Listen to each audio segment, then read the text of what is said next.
Aujourd'hui, nous partons pour un long voyage à travers l'Amérique du Sud, à la rencontre de peuples qui se servent de la mer pour construire leur liberté. Au Honduras, les Garifuna, d'anciens esclaves en fuite, vivent en autonomie.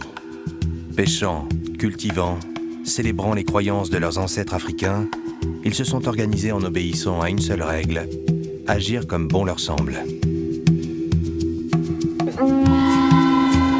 Les Kunas du Panama se sont autrefois battus pour leur indépendance. Désormais, ils forment une communauté à part qui cultive sa différence. En Colombie, les Indiens Apalanchi habitent une terre désertique en s'évadant par les rêves. Enfin, nous partagerons l'amour des Jangaderos du Brésil pour la navigation à voile.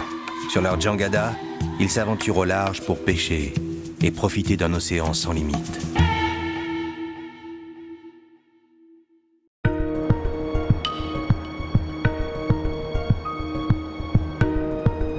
La mer nous a créés, disent les Garifuna.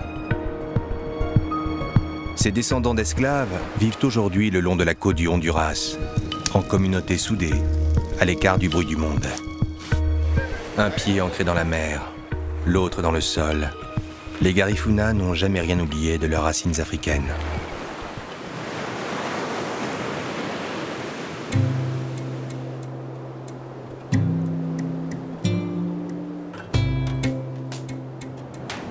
Pour les marins Garifuna, la journée commence aux premières lueurs de l'aube. À 52 ans, Edito est un capitaine respecté. Pêcheur depuis toujours, l'océan n'a plus aucun secret pour lui. On doit être minutieux pour la mise à l'eau. Ça ne se fait pas à la légère. Parce que tu vois, ici les vagues peuvent être traîtres. Ça peut compliquer la sortie.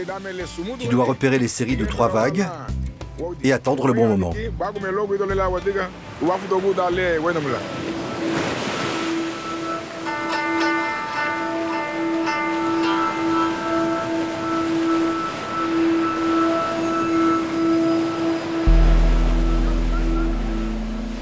La barre de vagues passée, inutile de s'aventurer en haute mer pour trouver du poisson. Il suffit de longer la côte. Soyez bien attentifs. Ici, les fonds sablonneux deviennent vite profonds et les courants froids qui longent le littoral attirent les bancs de poissons à quelques dizaines de mètres à peine de la plage. L'histoire des Garifuna commence dans les Caraïbes, sur l'île de Saint-Vincent. Des rescapés de naufrages de navires négriers se mélangent aux Indiens Arawak de l'île. Puis, chassés par les Anglais, ils arrivent sur les côtes du Honduras il y a un peu plus de 2 siècles. Ils forment aujourd'hui un peuple à part en Amérique latine.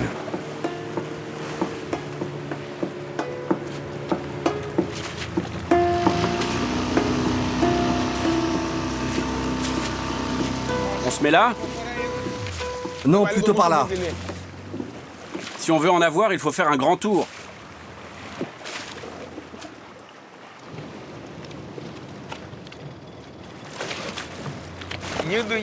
Les poissons sont malins. Ils se déplacent sans cesse. Pour les voir frétiller à la surface, il faut avoir des yeux partout.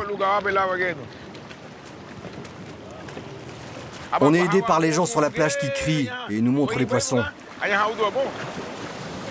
Ici, tout le monde sait repérer le moindre frémissement à la surface. On sait tous lire la mer.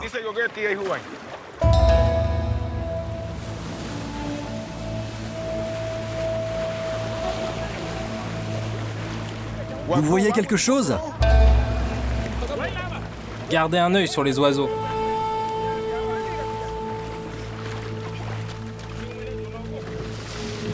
Et là-bas?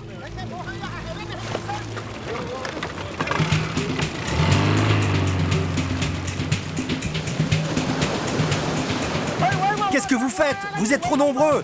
Le poisson va s'enfuir! Allez les aider!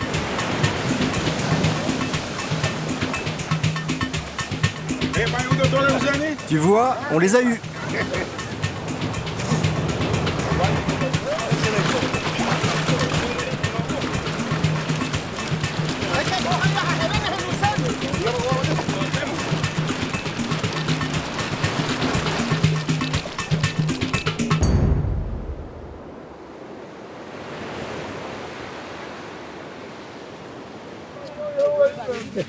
Le retour de pêche est toujours un moment attendu.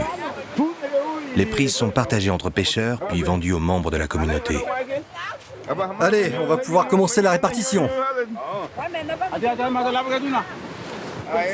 On est 7 marins, donc 7 parts.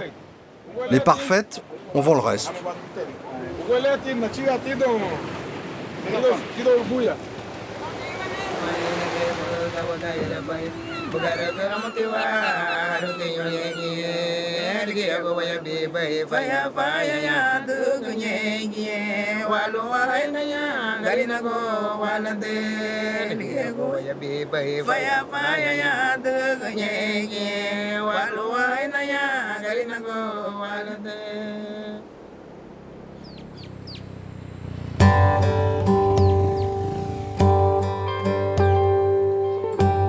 Perdu sur une côte vierge, Punta Piedra est un village qui abrite près de 2000 habitants.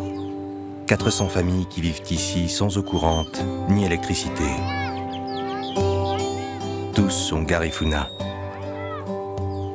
Garifuna, un mot qui littéralement signifie mangeur de manioc.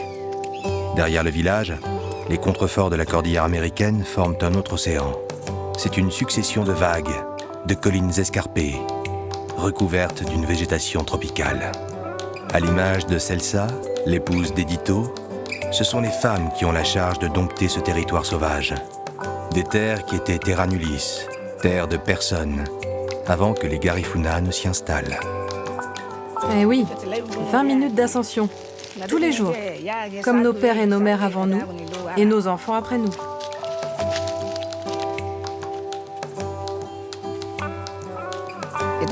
Tu vois, si on arrête de travailler la terre, très vite, la jungle revient.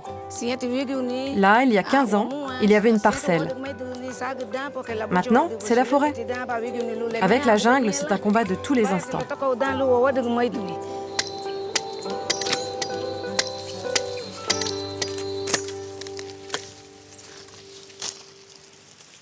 Regarde un peu ce travail de forçat, un vrai calvaire.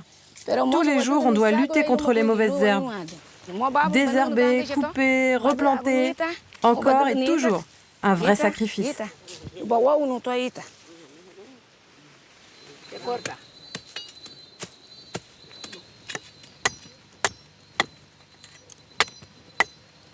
Sans manioc, pas de Garifuna. Le manioc qu'on récolte en forêt est aussi important que le poisson que les hommes pêchent en mer.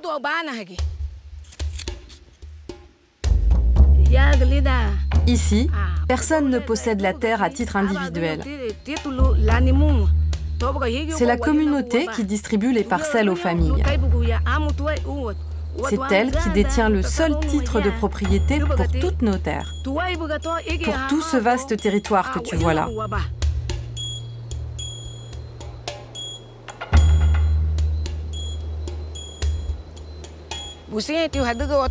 Ceux qui veulent faire des hôtels ou de la culture d'huile de palme aimeraient bien mettre la main dessus. On doit se battre tout le temps pour sauver les limites de notre pays. Pas question qu'ils s'approprient nos terres. C'est la terre des Garifuna. On est né ici et on mourra ici. On ne partira jamais. C'est chez nous.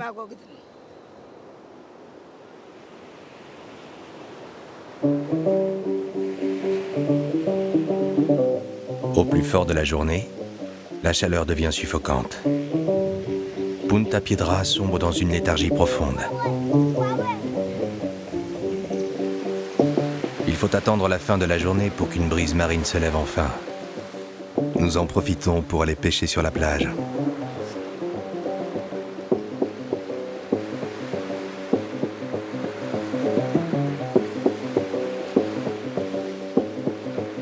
On aime bien venir attraper les crabes en fin de journée. On vient entre femmes avec les enfants. Après la chaleur et le travail de la journée, c'est vraiment agréable.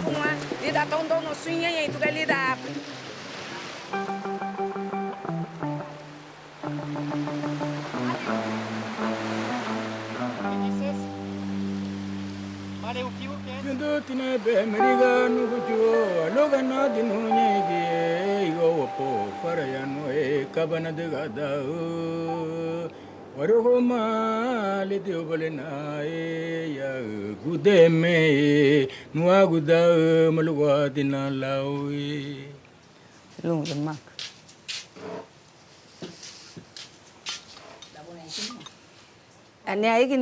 machuca, c'est vraiment notre soupe traditionnelle.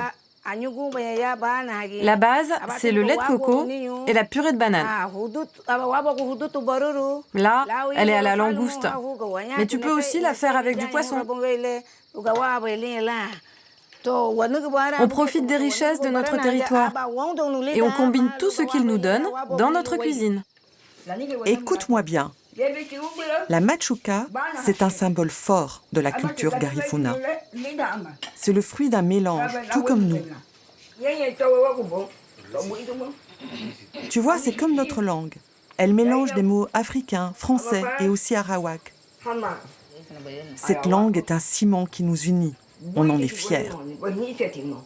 Ici, c'est un pour tous et tous pour un. Il n'y a pas de distinction entre nous. Tu l'as vu quand on pêche. On part ensemble, on revient ensemble. On n'est ni riche, ni pauvre. Mais grâce à Dieu, ça nous suffit. Ici, on est tous des descendants d'esclaves, mais qui n'ont jamais été esclaves. Et ça, c'est dans notre sang.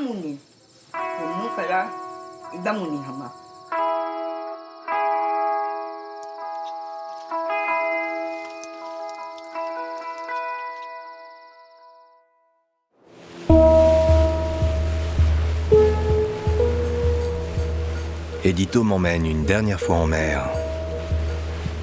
Cette fois, nous nous sommes éloignés de la côte pour un autre type de pêche.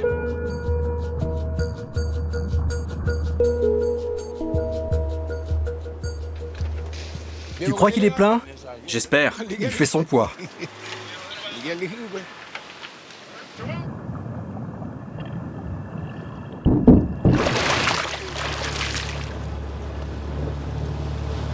Elle est belle celle-là. Tous les jours, en mer comme à terre, les Garifuna luttent pour perpétuer leur héritage le plus précieux, survivre et rester libres. Au fil du temps, malgré l'errance, ils ont réussi à rester eux-mêmes au sein d'une Amérique hispanique. Les Garifuna sont d'ici, mais aussi de là-bas. De cette Afrique de l'autre côté de l'Atlantique. De cette Afrique si lointaine et qui pourtant les unit.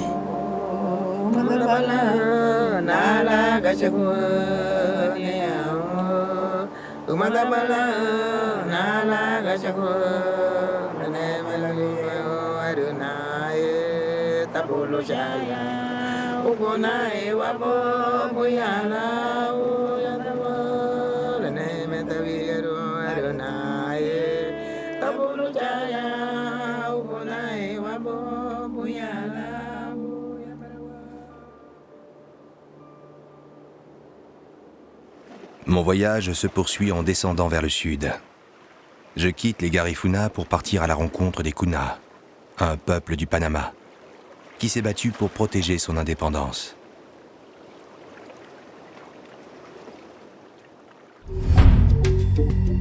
Il y a 400 ans, les Indiens Kuna quittaient les montagnes du nord de la Colombie pour fuir l'avancée des conquistadors. Un chapelet d'îles posé sur la mer des Caraïbes devint leur refuge. Un peuple de la terre devenu peuple de la mer pour sauvegarder son mode de vie et sa culture.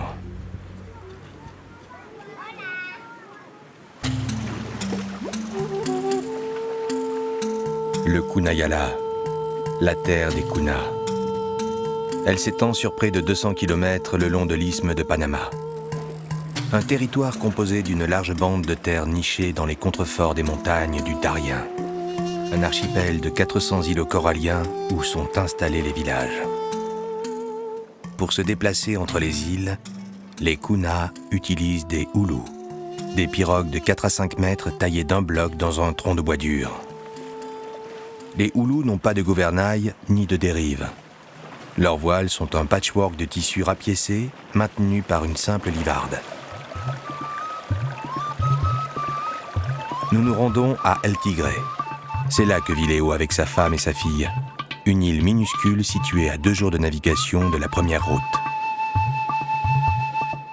C'est l'une des 38 îles habitées de l'archipel des San Blas.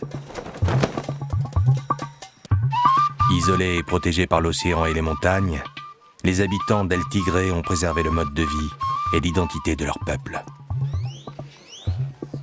Comme tout nouvel arrivant fraîchement débarqué sur l'île, je dois me rendre chez le Saïla, le chef du village.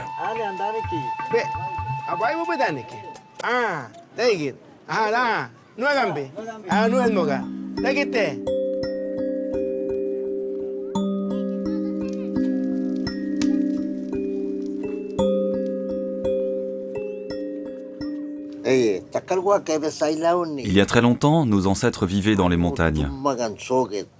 Lorsque les conquistadors sont arrivés, ils ont dû fuir. Ils ont découvert les îles, mais il n'y avait rien à manger ni à boire. Bougadou, celui qui a créé le monde tel qu'il est, leur a dit qu'ils pouvaient s'installer ici et qu'il leur donnerait tout ce dont ils avaient besoin pour vivre.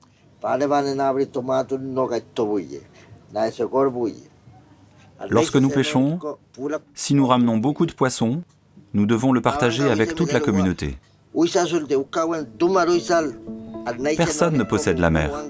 Elle est la richesse de tous les Kuna.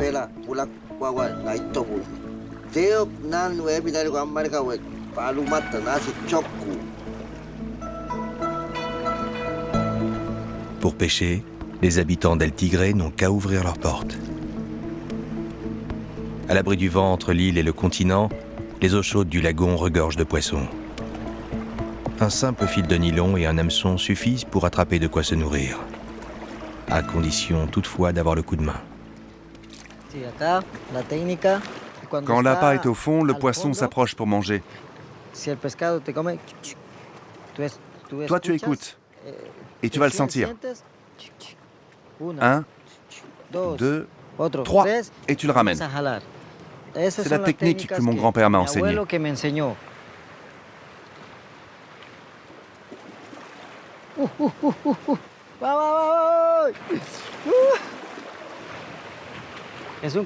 Il a une très belle couleur. En Kuna, on l'appelle Yaladela. C'est très nourrissant. On en a de toutes sortes. Des grands, des petits. Mais celui-là est petit parce qu'il vit dans le récif. Tu vois ce qui est blanc là-bas? C'est le récif corallien. C'est une protection. C'est comme une muraille. Ici, il y a beaucoup de remous. C'est là que les pêcheurs vont parce qu'il y a beaucoup de poissons. Des langoustes, des poulpes.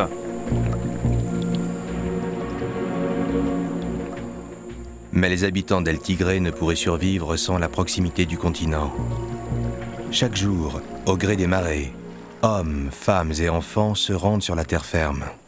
C'est là qu'ils puisent l'eau douce, qu'ils cultivent les légumes et les fruits, chassent le gibier et coupent le bois.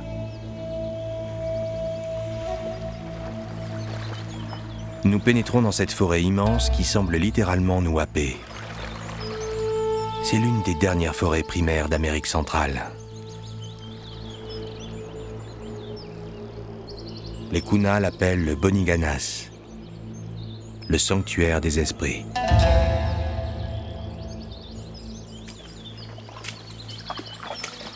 Oh, disculpe, te llamé. Cette plante va nous protéger des mauvais esprits. Espíritus malos. Ya, ok.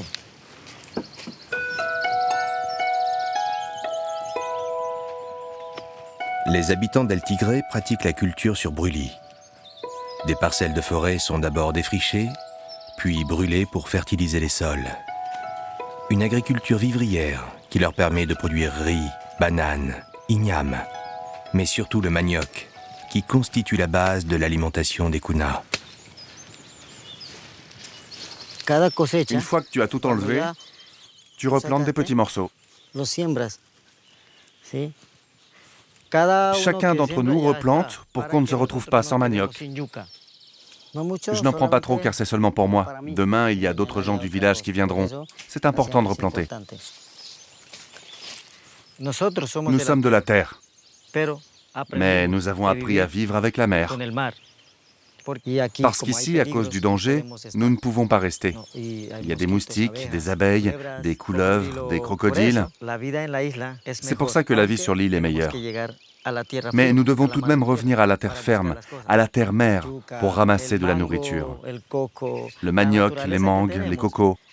La nature qui nous entoure fait partie de nous. Pour vivre le mieux, c'est l'île. Mais la terre ferme est indispensable.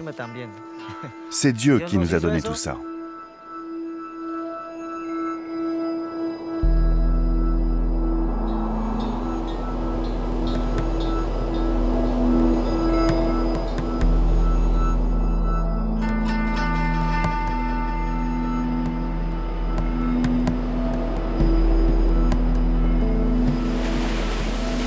Ce matin, les rues du village sont recouvertes d'eau. La tempête qui a soufflé pendant la nuit a submergé l'île. Elle tigrait affleure à peine de la surface de l'océan. Ces plages n'offrent aucune protection contre l'assaut des vagues. Alors, pour se protéger, les habitants essaient d'enrayer l'érosion de l'île en plantant des arbres.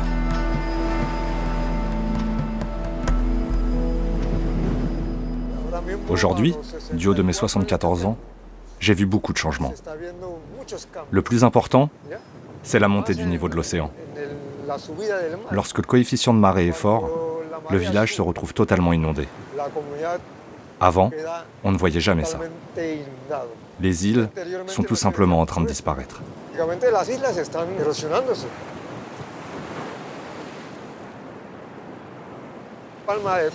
Regarde ce cocotier.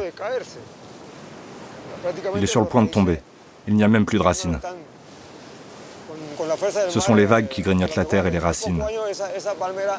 Dans peu de temps, l'arbre va tomber.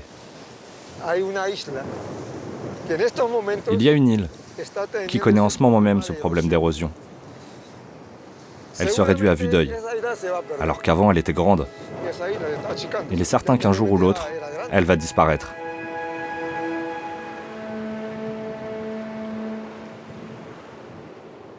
Les îles les plus au large sont aussi les plus menacées. Elles sont pour la plupart inhabitées, mais elles jouent un rôle économique important. Chaque famille Kuna possède des terres sur ces îlots recouverts de cocotiers. Pour beaucoup d'entre elles, la récolte et la vente de noix de coco représentent l'unique moyen de gagner de l'argent. C'est mon camp, le camp de la famille. Avant, je vivais à Panama. J'y ai travaillé pendant 8 ans. Un jour, j'ai décidé de revenir dans mon village. Parce que lorsque je travaillais, je pensais tout le temps à mon village. Je l'avais toujours dans mon cœur. À Panama, c'est différent. À 7 heures du matin, ton chef te dit de venir, tu dois travailler. Je me sentais comme si j'étais en prison. Ici, c'est différent. Tu peux venir sur l'île, pêcher, ramasser les cocos. Tu te lèves quand tu veux. Ici, tu es libre. Profitant de la présence de ces nombreuses îles, efficaces remparts contre l'océan, les Kuna ont cultivé leur indépendance. Ils vivent dans un espace isolé et protégé qu'ils tentent de sauvegarder, car ils savent que si un jour ils disparaissaient, leur peuple s'effacerait avec lui. Je quitte le Panama pour poursuivre mon voyage en Amérique du Sud. La prochaine étape m'emmène en Colombie. 50 millions d'habitants vivent sur ce territoire. Je me dirige au nord, là où vivent les Indiens Apalanchi. Leur terre est rude et sèche, balayée par des vents violents et brûlée par le soleil. La mer est indispensable à leur survie, mais ses ressources, de moins en moins abondantes, rendent leur existence toujours plus fragile. Pêcheurs, ils sont aussi bergers et agriculteurs. Mais la pluie est rare. Alors pour la faire venir, ils organisent des danses et des rituels, perpétuant les traditions d'un peuple en équilibre entre deux eaux.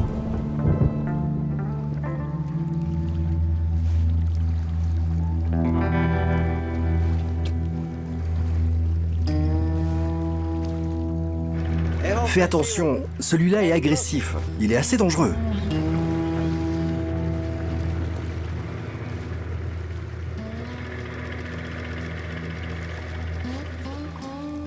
Voilà l'épine. Elle entre dans la peau et après, impossible de la sortir.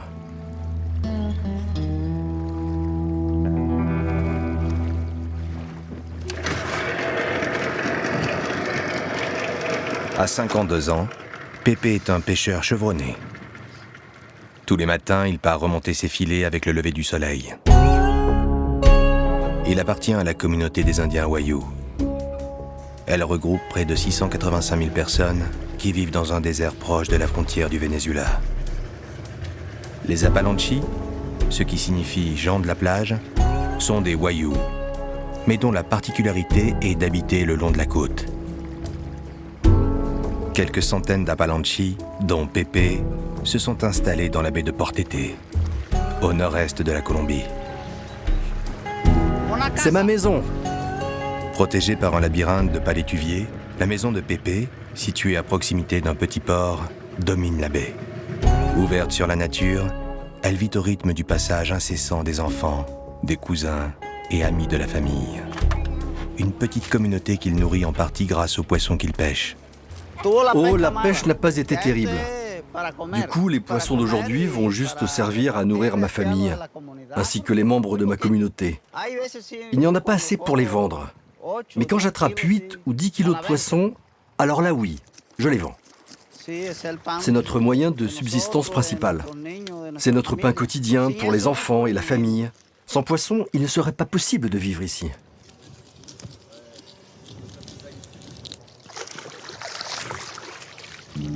La péninsule de la Guarira est un désert balayé par des alizés forts et quotidiens. Elle est en permanence écrasée par un soleil de plomb, délaissée par une pluie trop rare qui se refuse à la terre.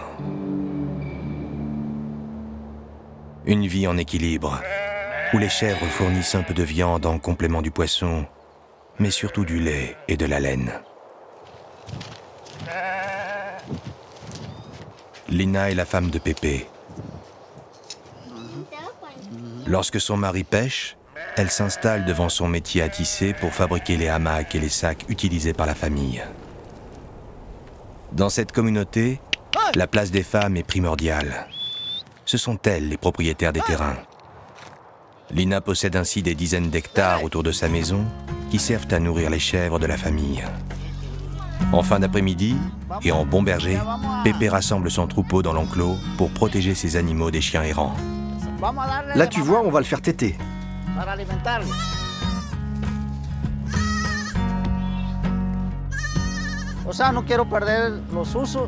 Personnellement, je ne souhaite pas abandonner les coutumes qui composent notre identité amérindienne. À l'origine, nous sommes des bergers nomades, pas des pêcheurs. Nous avons découvert la mer tardivement dans notre histoire. Et maintenant, nous avons l'activité pastorale et la pêche.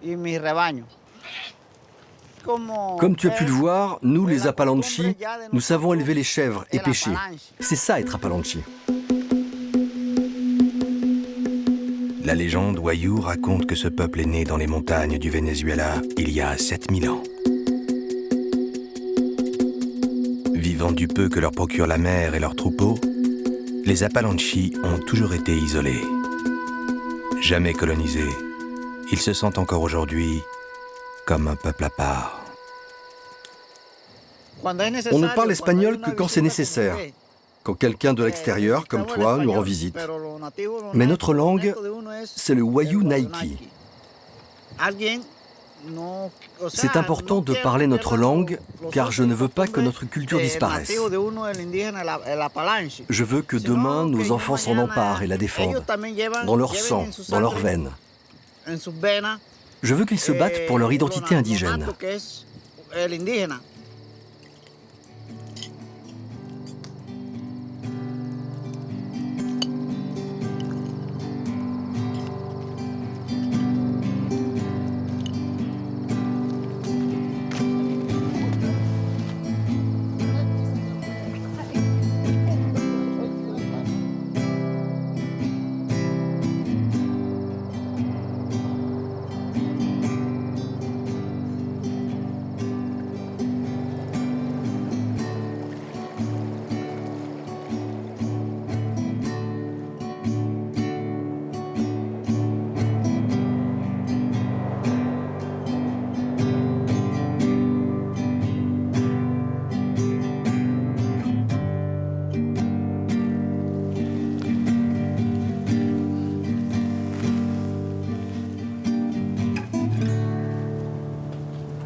Pour nous, dormir, c'est important, car la nuit, c'est le temps du rêve. La signification des rêves est fondamentale dans notre culture. Ce sont eux qui annoncent le futur. Ce sont grâce à eux que nous entrons en contact avec les esprits de nos ancêtres. Grâce à certains rêves importants, nos anciens nous préviennent des événements précis qui vont nous toucher ou toucher l'ensemble de notre communauté. Dans ce pays de chaleur et de poussière, la pluie, précieuse et salutaire, n'arrive jamais à l'improviste. Elle s'invite dans les rêves, s'annonce dans les nuages, se prévoit dans les formes des vagues. Les signes qui la précèdent font l'objet de décryptage lors de réunions organisées dans une maison située tout en haut d'une colline.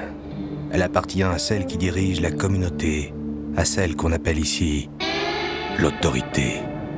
Tous s'y retrouvent, petits et grands, hommes et femmes, tous venus pour écouter le récit des rêves importants les plus récents.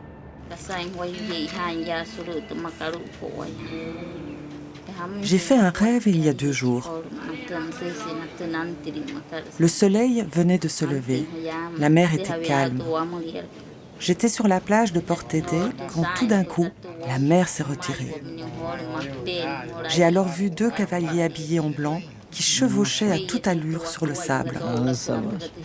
Leurs habits étaient éclatants, d'un blanc très pur. Et j'ai été très impressionnée par la vitesse de leurs chevaux. Ils allaient vraiment très vite. Alors là, c'est très clair. Ce genre de rêve s'interprète très facilement. Cela veut dire que la pluie va arriver. La vitesse des chevaux signifie qu'elle va arriver bientôt. Face aux menaces qui pèsent sur cette vie en équilibre, les Apalanchi comptent sur la protection des dieux. Pour susciter leur faveur, ils les célèbrent régulièrement à travers une danse qu'ils appellent la Yona. Elle s'effectue sur cette piste que Pépé est en train de préparer.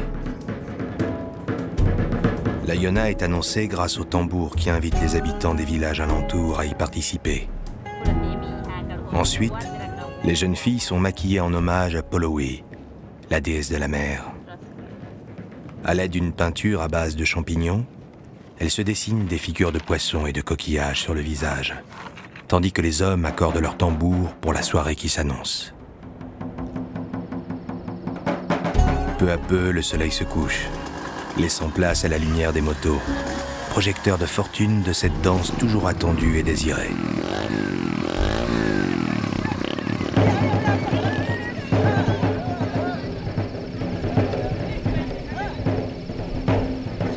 Le rôle de la femme est de courir pour faire tomber l'homme.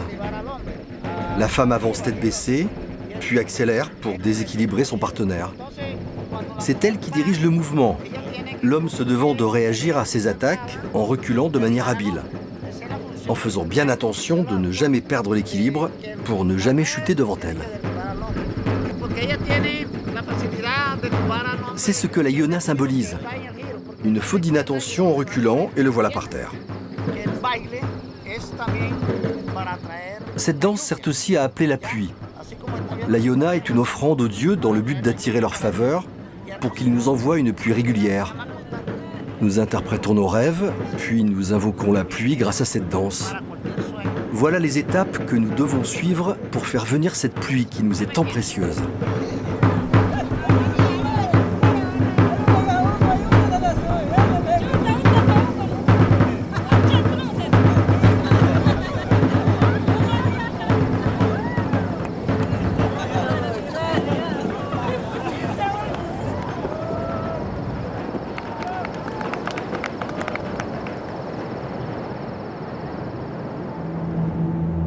Au réveil, la pluie n'est pas au rendez-vous. Mais pour Pépé, ce n'est qu'une question de jours. La saison des pluies qui dure de septembre à décembre va arriver. Pépé la devine à des petits signes qui ne le trompent jamais. Tu vois comme le niveau de l'eau est haut. La température est étouffante. Tout ça annonce une forte pluie. T'es d'accord avec moi ?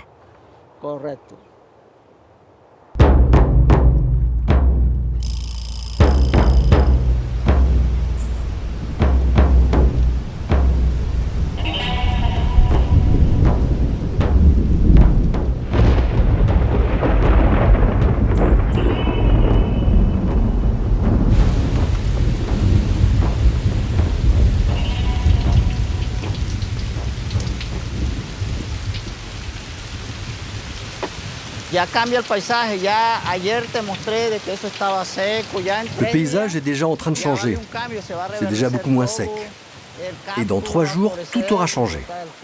Tout va fleurir, les cactus vont fleurir, il y aura des fruits. Quand il pleut, la pêche est bonne parce que les poissons sortent des mangroves et vont chercher à manger dans les profondeurs de la baie. Pour nous, c'est le moment de sortir les filets. Une fois la pluie terminée, les hommes se préparent à partir en mer sur la petite plage de Port-Été.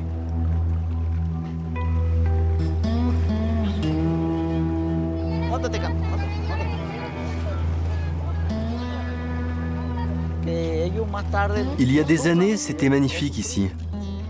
Tu jetais un filet et tu récupérais énormément de poissons.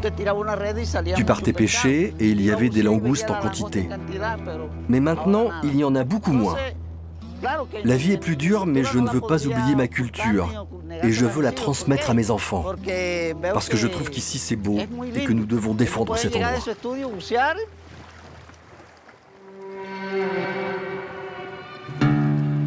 Les bateaux entraînent vers le large ces bergers devenus marins. À la recherche du poisson nécessaire à leur survie, entre désert et océan, ils s'engagent sur une mer qui nourrit leur famille, mais aussi leur imaginaire et leurs rêves.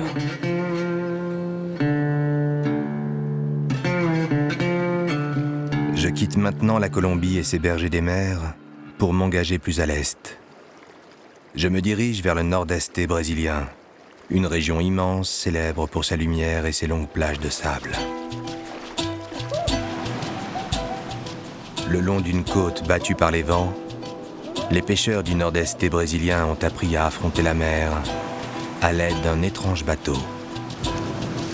Ils s'aventurent au large pour attraper le poisson dont ils ont besoin.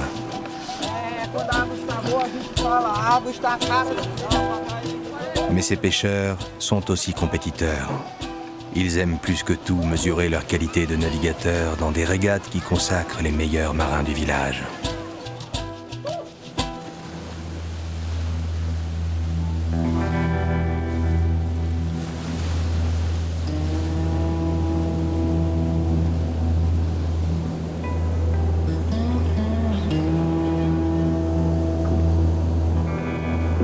Prends la baume! Apporte-la ici! À 21 ans, Luis a déjà une grande expérience de la mer. Prends les cales. Pêcheur, comme son père et son grand-père avant lui, il embarque tous les jours sur une jangada, un bateau typique de cette côte du Brésil, dont la traduction en portugais signifie radeau. La jangada, c'est ce qu'on fait de mieux. Bonne construction, solide, c'est bien pensé. C'est la jangada qui nous assure la meilleure sécurité. On cherche toujours à l'améliorer en la rendant de plus en plus fine, pour mieux coller à la mer.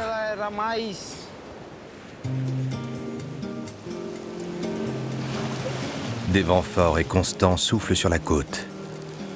Ici, la mer est dure et souvent dangereuse. Ceux qui s'y aventurent doivent posséder de bonnes connaissances maritimes. Et surtout, ils doivent maîtriser le maniement de ces jangadas. Bateaux effilés et efficaces pour naviguer dans les vagues. Ceux qui y parviennent s'appellent des jangadeiros. Ils vivent dans la partie nord-est du Brésil. Luis habite à Canto Verde, un petit village de 1000 habitants qui rassemble une importante communauté de ces pêcheurs. Pour moi, c'est une découverte, car je n'imaginais pas que cette planche à voile améliorée puisse être aussi performante. La jangada va jusqu'où le pêcheur aura le courage d'aller. Ça peut être 15, 16 km, même 20.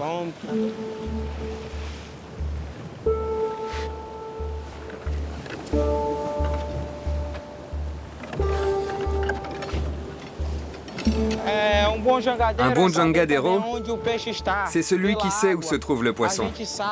Il est capable de le localiser. Si tu n'es pas capable de faire ça, ou si tu ne sais pas naviguer, alors tu attrapes rien. Rien du tout. Il faut connaître la mer, reconnaître les taches à la surface. Comme ça, tu sais où lancer les filets. Et quand tu sais ça, tu es un bon jangadeiro.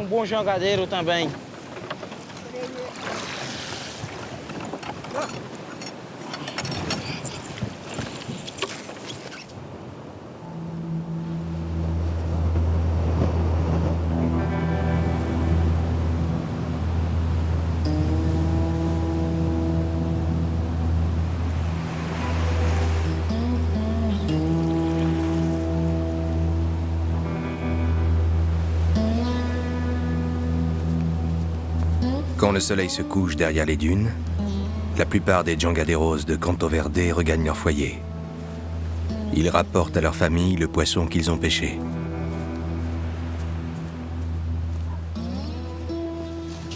C'est ma maison.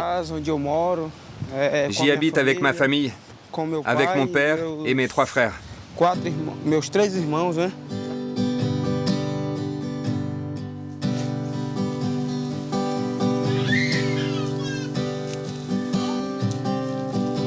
Adriana, la mère de Luis, a la responsabilité de la maison. Ivan, son père, âgé de 52 ans, est un pêcheur réputé. C'est un commandant, un maître, comme on surnomme ici ceux qui sont capables de mener des équipages pendant plusieurs jours lors des campagnes de pêche.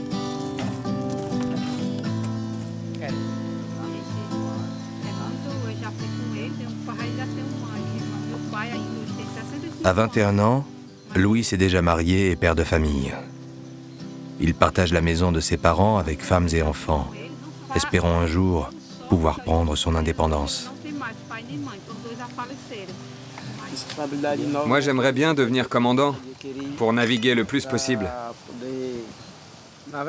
Mais il faut que j'ai assez de connaissances, d'expérience pour obtenir la confiance de ceux avec qui je navigue. Je pense pouvoir y arriver, mais je dois être déterminé et aller de l'avant pour devenir le maître d'équipage. Je dois lui apprendre correctement pour qu'il fasse bien les choses, pour qu'il ne se blesse pas, pour qu'il n'y ait pas d'accident. Tout est une question de confiance. Il doit pouvoir compter sur ses connaissances et je dois pouvoir compter sur lui. Et tout ça ne se fait pas en un jour, comme on dit. Il faut y aller prudemment.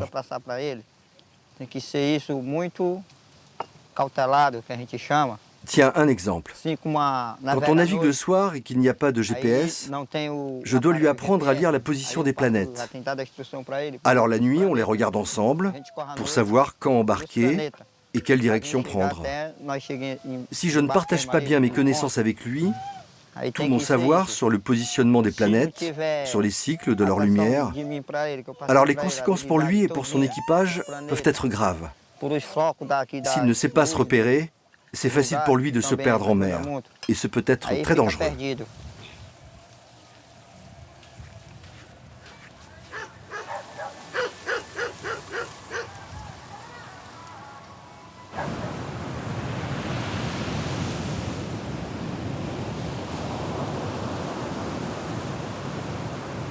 Le nord-est du Brésil est une région pauvre.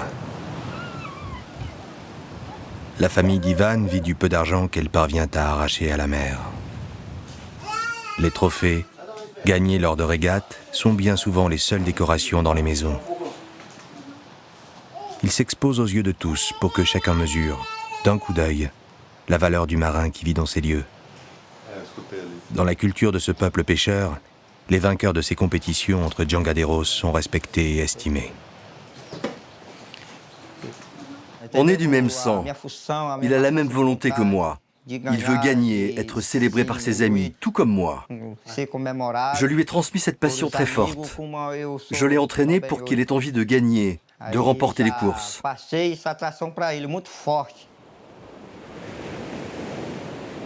Dans ces villages de la côte, ces compétitions qui opposent les meilleurs pêcheurs viennent égayer une vie faite de travail et de routine.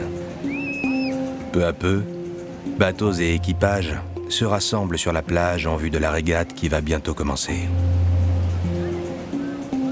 Le choix des voiles et l'ajustement des gréements sont des secrets bien gardés qui aideront les meilleurs à faire la différence. Autour des bateaux, amis et conseillers s'affairent. Chaque famille a son champion et chacun espère qu'il va l'emporter. Pour Luis, la pression est considérable et son humeur s'en ressent. Ça doit être mieux fixé. Vous voyez là, c'est même pas droit.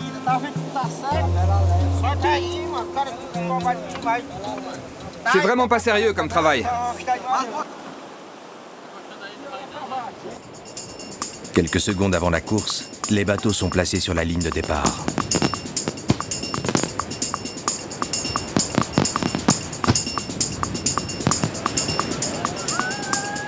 Luis est l'un des mieux placés.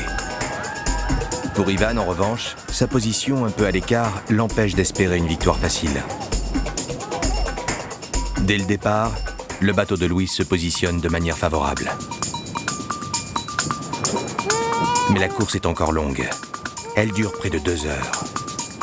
Les concurrents doivent effectuer 2 passages autour de ces bouées marquées d'un drapeau noir. Portés par un vent de 20 à 25 nœuds, les équipages doivent maîtriser leur allure et virer au plus près des bouées pour ne pas se laisser distancer. Luis est très stressé par cette régate. Il sait que je suis, moi son père, l'un des meilleurs champions parmi les jangaderos. Et il veut être meilleur que moi. Il veut me montrer qu'il mérite de devenir un commandant parce qu'il est sportif et qu'il fait les bons choix. Il ne veut pas échouer.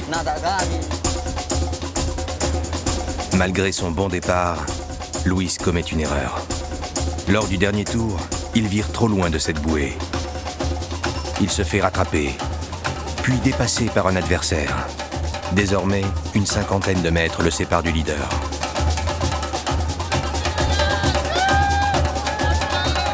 Distancé, il va finalement finir 2e à quelques minutes près, abandonnant aux supporters de son adversaire le bonheur de la victoire tant espérée.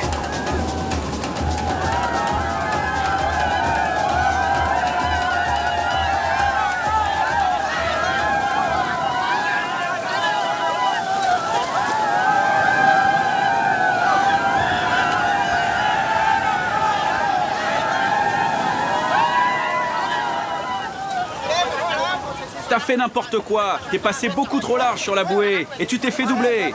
T'aurais dû la prendre bien plus serrée. T'as tourné beaucoup trop tard.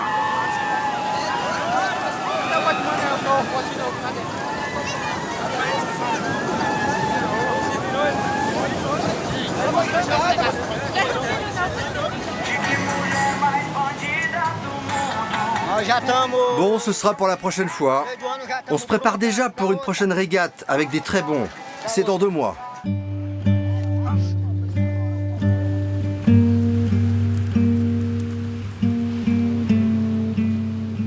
La 2e place est amère pour celui qui se rêvait champion comme son père. Mais il sait aussi qu'à 21 ans, l'avenir lui tend les bras. Luis est l'un des meilleurs marins du village. Sans doute aussi l'un des prochains maîtres. Il aura d'autres occasions de montrer à tous ses qualités.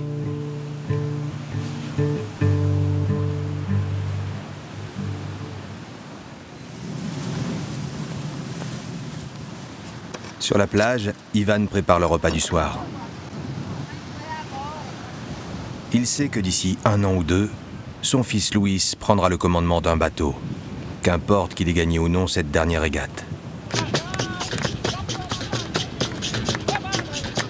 Un peu à l'écart, un groupe de musiciens répète ses enchaînements de capoeira, le célèbre art martial brésilien. À Canto Verde, la plage est un espace partagé par tous les habitants du village. Je lui ai transmis la force de caractère et la volonté de se battre. Je suis sûr qu'il fera un bon maître d'équipage. Je ressens dans mon cœur quelque chose de très beau. Je ressens beaucoup de fierté. C'est un grand plaisir de voir mon fils devenir un vrai marin comme moi. Ma femme aussi est très fière de lui. Et on ne va pas s'arrêter là. J'ai un autre fils plus jeune. Je suis déjà en train de lui transmettre le savoir nécessaire pour naviguer. Comme je l'ai fait pour Luis, avant lui. Comme ça, tous mes fils pourront défendre la tradition de la pêche et devenir de bons maîtres d'équipage. C'est ce que je souhaite de tout mon cœur.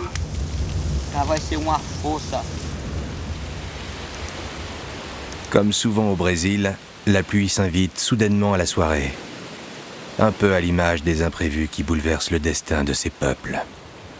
De ce voyage en Amérique, je me souviens de la fierté de Pépé, Edito, Léo et tous les autres.